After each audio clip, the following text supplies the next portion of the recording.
Hi, and welcome to the Falcon Support 180 video for the new IOC Management feature.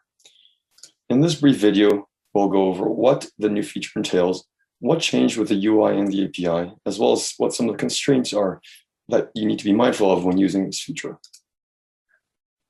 As an overview, the new IOC Management feature replaces both the Profession Hashes UI that used to exist, as well as Custom IOC's API.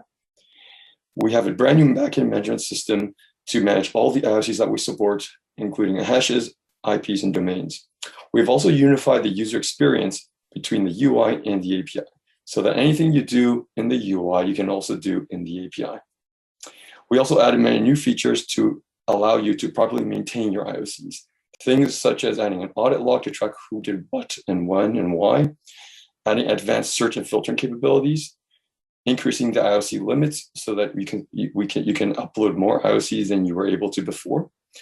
We also added the ability to assign custom severity levels to your IOCs, custom tagging, and as well as custom comments.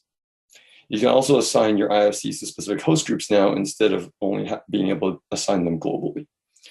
You can also set an expiration for your IOCs so that you can set a future date for the IOCs to auto expire on. And you can also export and import your full IOC list, as well as whatever filtered list you might have. So these supported actions are mostly the same as what we had before, but you'll notice that we added a new action called block but hide detection. So the block hide detection action allows you to block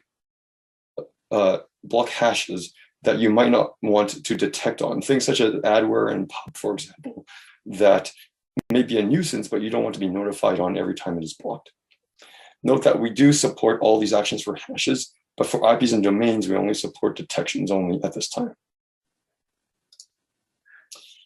There's a new UI for managing IOCs, and this is what part of it looks like. So you'll see that there's a full filter bar at the top where you can customize your filters.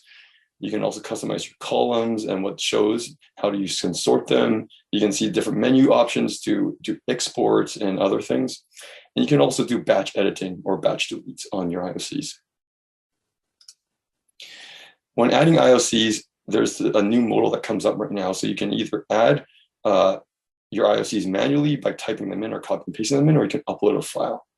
You can also, as I mentioned earlier, you can assign a custom comment or description to your IOCs. In the case of hashes, you can put in a file name.